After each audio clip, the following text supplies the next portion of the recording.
N'hésitez pas à vous abonner et à activer la cloche de notification pour ne rater aucune de nos vidéos.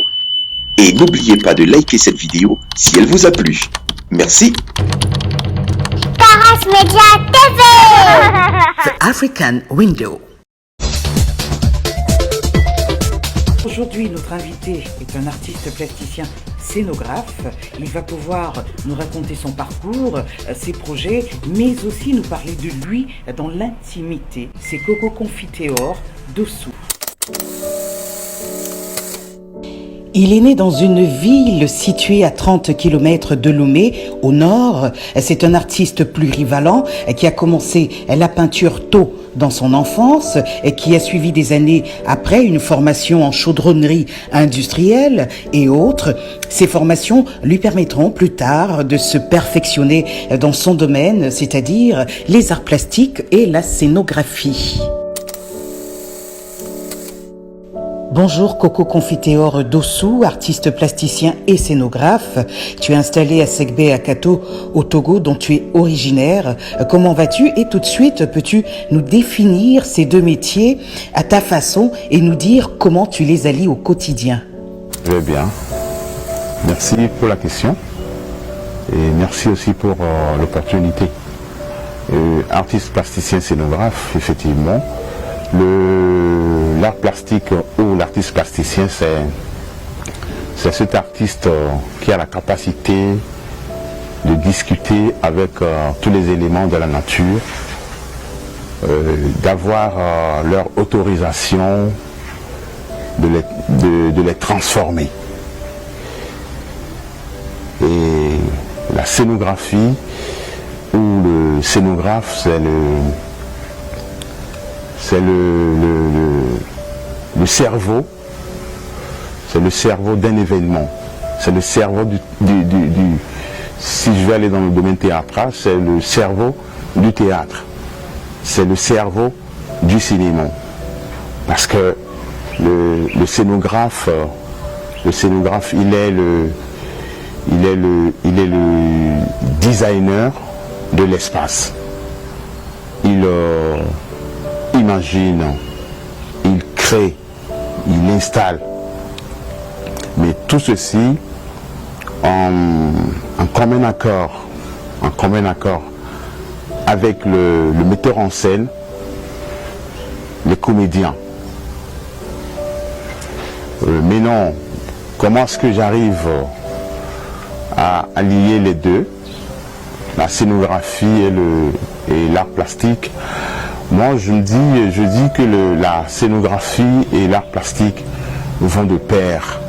Parce que la langue du scénographe, c'est le dessin. Et le plasticien, il dessine. Il a la chance de transposer une écriture théâtrale sur une scène, dans un cinéma ou dans un événement. Maintenant, quant à ce qui concerne la création de mes tableaux, aucune chose ou aucun élément présent dans mon tableau n'est mis au hasard. Je mets ce côté scénographique dans mes travaux de peinture, de création artistique. Alors, un tant soit peu, je pense que allier la scénographie et l'art plastique, c'est la meilleure des choses, à mon avis. Très bien. Pourquoi avoir choisi ce métier d'artiste plutôt qu'un autre? Et y a-t-il, parmi ces deux métiers que tu affectionnes tant aujourd'hui, un qui prenne le pas sur l'autre dans ton agenda ou dans ton cœur?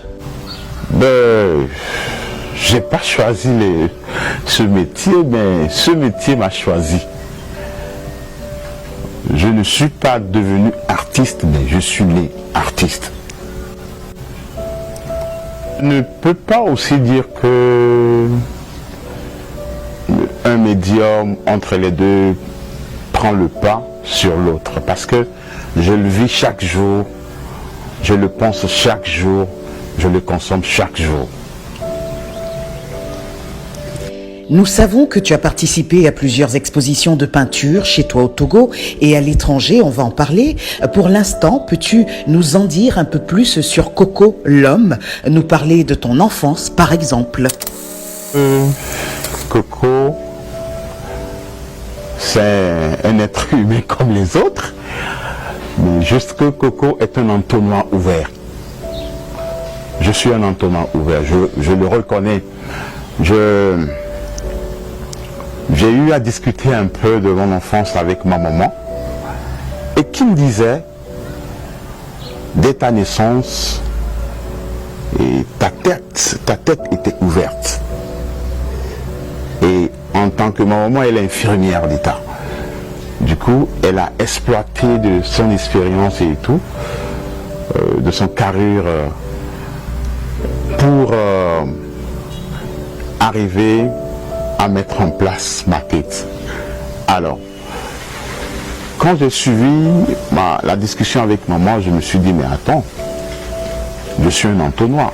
Et tout ce qui rentre en moi a sa place dans le monde artistique.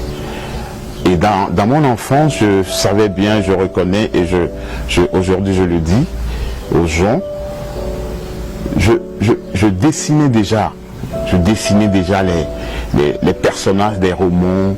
Par exemple, si je me souviens bien, Hakim, le personnage Hakim, Zambla et Kwaku, je dessinais tous ces personnages-là.